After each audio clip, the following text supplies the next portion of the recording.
They said our street was too noisy. They fined us for our kids' laughter. But when the HOA tried to silence our neighborhood, they forgot one thing. Parents don't back down when it comes to their children. It started with a sound that used to define our neighborhood. Laughter. The kind that carried through the air like sunshine on a slow afternoon. Kids on bikes, jump ropes snapping against the sidewalk, a basketball thumping rhythmically in the cul-de-sac. That was Sycamore Street. It was alive, loud, and real. But then, one morning, a letter showed up in every mailbox, white envelope, red stamp, bold heading from the Maple Point HOA. The headline read, "Effective immediately, no recreational activities in common areas." At first, everyone thought it was a joke. I remember standing by the mailbox, reading it twice, trying to make sense of it. Recreational activities? What did that even mean? My wife, Sarah, walked over, squinting at the paper. "They're banning kids from playing outside?" she said, her voice half in disbelief. And that's exactly what it was. No ball games, no bikes on the street, no chalk drawings on the sidewalks. The HOA claimed it was to preserve the peace and cleanliness of the neighborhood. They even warned of fines for parents who failed to supervise noise-related behavior. It felt like the heartbeat of our street had been stopped. That afternoon, when the kids came home from school, I had to tell my son Ethan and his friends they couldn't play soccer in the cul-de-sac anymore. The confusion on their faces was heartbreaking. But why? "We're not doing anything wrong," Ethan said, clutching his ball like it was something precious being taken away. All I could say was, "It's not us, buddy. It's the HOA." Within days, the neighborhood changed. The laughter vanished. The sidewalks grew quiet. Parents whispered at mailboxes about who had complained. It was as if someone had drained all the color from Sycamore Street and replaced it with silence. A week later, a man named Carol Benson, the HOA president, retired lawyer, polished speech, permanent scowl, stood on the community board's podium and defended the decision. "We've received multiple complaints about noise levels, property damage, and liability concerns," he announced. "Our duty is to maintain order. This is for everyone's safety." Everyone's safety, the favorite excuse of people who hate joy. A mother in the front row, Lisa, stood up. "Safety? My daughter's 6. She was drawing butterflies with chalk. What's unsafe about that?" Carol adjusted his glasses and replied, "Ma'am, rules are rules. The common area is not a playground." That was the moment the room turned cold. The parents exchanged looks, anger mixed with disbelief. But Carol didn't care. He loved control. He thrived on it. Over the next few weeks, things got worse. The HOA started sending warning letters to families whose kids were seen playing outside. One family was fined $250 for letting their children ride scooters past 7 p.m. Another was threatened with further action if their backyard trampoline made visible disturbance. It was absurd. Even Sarah, who usually stayed calm about HOA nonsense, was furious. "They're treating our kids like criminals," she said one night at dinner. "All because they make noise? What's next? Banning laughter after dark?" The breaking point came one Saturday afternoon. Ethan and a few kids were tossing a football in our front yard when a security patrol car stopped in front of our house. The guard, a man barely out of his 20s, stepped out with a notepad. "Sir, I'm going to have to issue a warning," he said stiffly. "For what?" I asked, already knowing the answer. "For outdoor recreation in a restricted zone." I looked around. Just grass, sunlight, and a couple of kids playing catch. "You're kidding me." "Sorry, sir. HOA policy." The kids stopped playing. Ethan's football dropped to the ground. That sound, the hollow bounce, was like a last breath leaving the street. That night I couldn't sleep. I stared at that letter on the fridge, the one that had stolen our laughter, and something inside me snapped. If the HOA wanted silence, they were about to hear it roar. The next morning, I started knocking on doors. Lisa, the mom who'd spoken up. James, who'd gotten fined for the trampoline. Even old Mr. Patel, whose grandkids had been warned for riding scooters. Everyone was fed up. The anger had been simmering quietly, but now it was ready to boil over. We gathered in my garage, a dozen families, tired faces, crossed arms, and determination in every voice. "We can't keep living like this," I said. "They think they own the street, but this is our neighborhood. Our kids deserve to play." Lisa leaned forward. "So what do we do? They've got all the rules on their side." That's when James, a tech-savvy guy who worked in communications, grinned. "Maybe it's time to show them what real noise looks like, online." And that's where the plan began. Not out of rage, but out of unity. We weren't just going to protest. We were going to make the HOA's decision public. We drafted letters, collected photos, recorded short clips of empty streets, quiet swing sets and playgrounds with no children. It was eerie, but powerful. Our goal wasn't chaos, it was awareness. And by the time we were done, Maple Point HOA would regret ever trying to silence Sycamore Street. By Monday morning, the neighborhood had a pulse again, not from laughter or play, but from quiet rebellion. Every parent who once whispered behind curtains was now part of something bigger.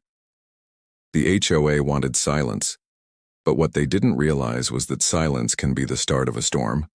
James took the lead, his determination sharper than ever. He created a private Facebook group called Voices of Maple Point. Within just 2 days, over 60 residents joined, mothers, fathers, grandparents, and even some retirees who missed hearing the laughter outside their windows. Inside that group, truth poured out like floodwater.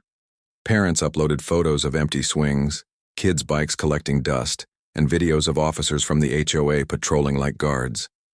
It was painful to watch, but it also lit a fire in every parent's heart. A fire that had been waiting far too long to burn. Lisa, always the bold one, suggested we go public. Her eyes burned with frustration as she spoke. "They want to shame us with fines?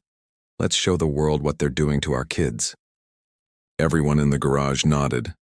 It wasn't about anger anymore. It was about justice. We agreed to make a short video, one that told our story without shouting, without lies. Just pure, undeniable truth.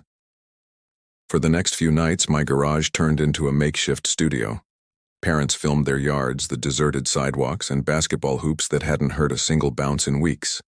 Some even recorded their children quietly asking, "Why can't I play outside anymore?"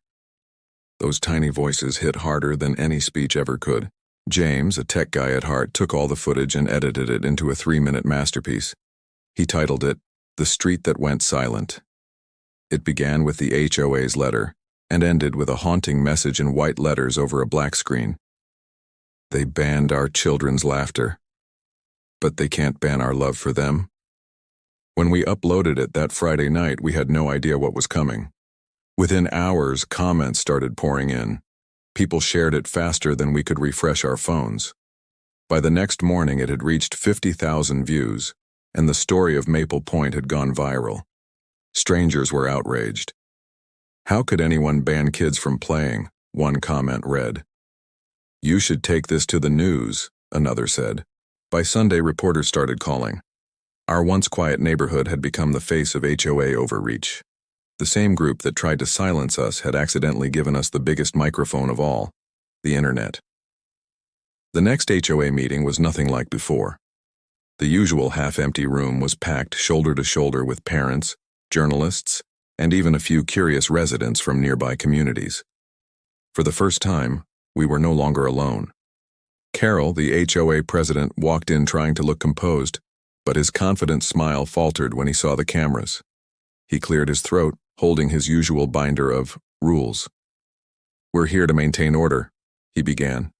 "Some residents have misunderstood the intentions behind—" Lisa stood up mid-sentence, her voice trembling with both anger and strength. "Misunderstood? You took away our kids' joy. You fined parents for letting children play." The room erupted in applause. Some parents even cheered through tears. Carol raised his voice, trying to regain control, but the energy in the room had already shifted. He wasn't in charge anymore. The people were. James stood next, his phone raised, the screen glowing with a live stream that already had thousands of viewers. "You call this safety?" "The world disagrees, Carol. 50,000 people think this is control, not protection. Carol's face turned pale. He stammered something about unauthorized media posts, but no one was listening anymore. The crowd had found its rhythm, voices merging into one unstoppable force. For months, we'd been afraid to speak. That night, every story spilled out.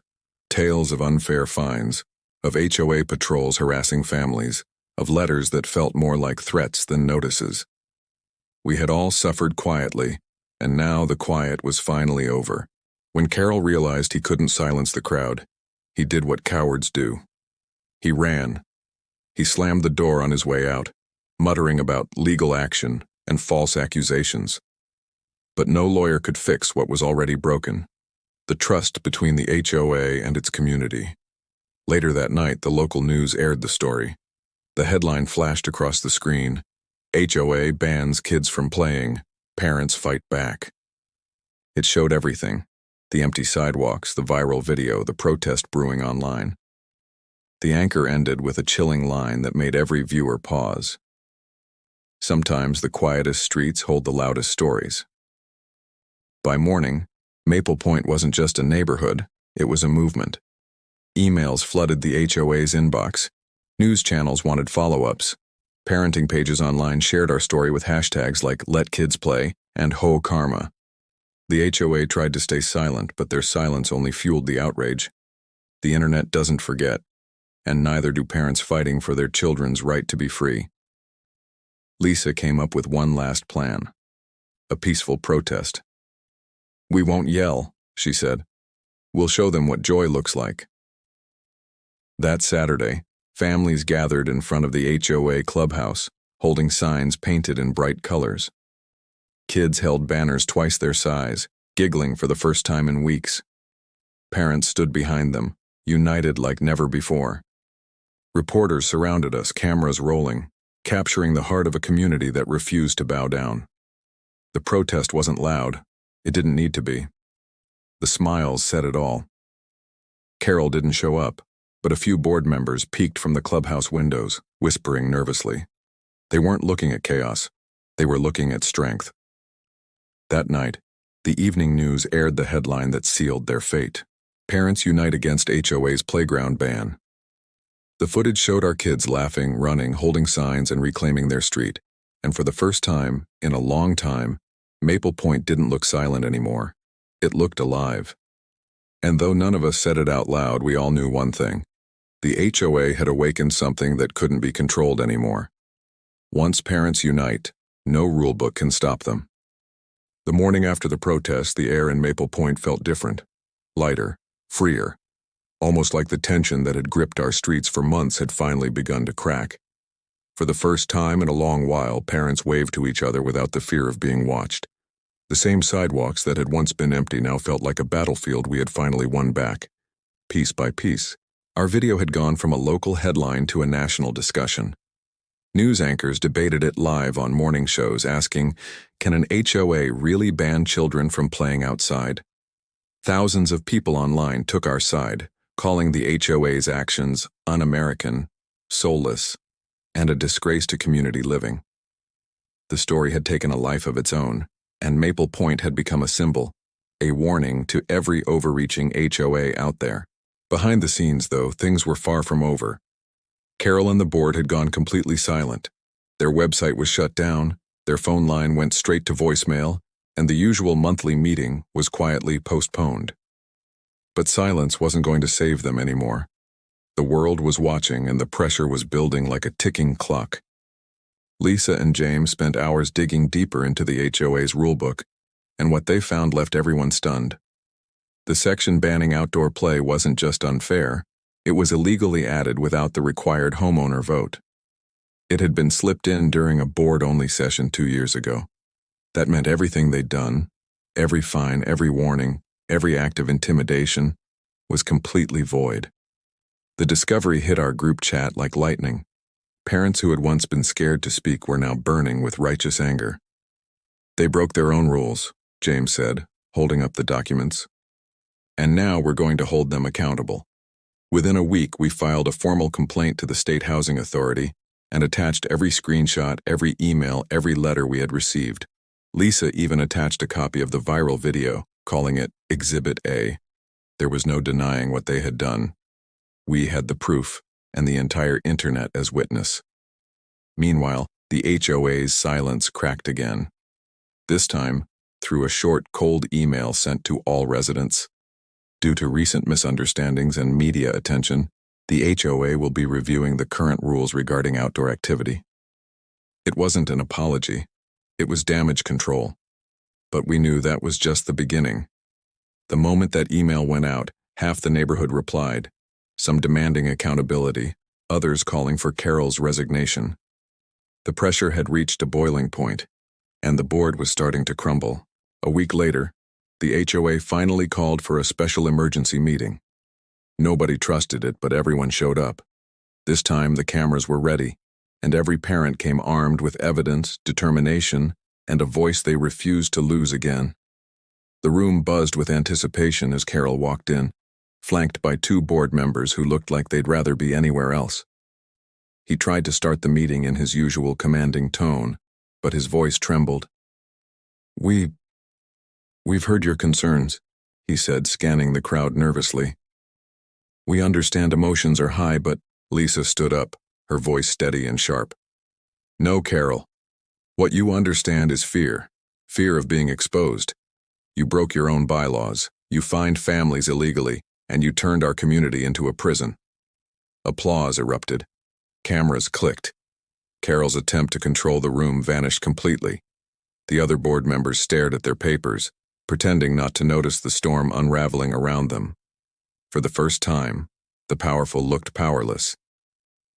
Then James stepped forward with the documents we'd uncovered. This is proof that Section 7B was added without a community vote. That means every single rule you enforced under it is invalid, and since you used HOA funds to issue fines under an illegal amendment, that's misappropriation of funds. The room fell silent. Even Carol's defiance faded. He knew we had him cornered. One of the reporters standing in the back whispered to her cameraman, "Got it." It was over. That night, the HOA board announced their resignation, effective immediately. They tried to frame it as a mutual decision for community harmony, but everyone knew the truth. They'd been caught red-handed, and there was no recovering from it. When the news aired that evening, the headline said everything we needed it to. HOA board resigns after viral ban on kids' play exposed as illegal. The next day, the laughter came back. Slowly at first, a basketball bouncing, the squeak of a swing, the sound of tiny sneakers racing down the sidewalk. Then louder, laughter echoing off the driveways, kids shouting as they chased one another, and parents standing by their fences smiling through tears. The silence was gone, replaced with the sound of life again. Even the sky seemed brighter that day. For months, we had been living in fear, watching, hiding, whispering. But now the neighborhood felt alive again, like it had taken its first deep breath after holding it for far too long. Lisa stood next to me, watching her daughter draw chalk hearts on the pavement. You know, she said softly, they thought they could take away laughter. Turns out, laughter was what saved us. I smiled, nodding as the kids ran past us. She was right. We hadn't just won back our right to play, we had rebuilt our sense of unity, something stronger than any HOA rule ever written. Weeks later, we held elections for a new board, one made up of people who actually cared about the families who lived there. The first thing they did? Erase the old rule book and start from scratch. The new version had one simple motto written on the first page: a community should sound like laughter. And it did. Every evening, as the sun dipped below the rooftops, the sound of kids playing filled the air again. Every voice, every laugh, every echo was a reminder of what we fought for, and what we refused to lose again. Because in the end, Maple Point wasn't just a neighborhood. It became a story, one that parents everywhere could look at and say, that could have been us. And if it ever is, we'll fight back too.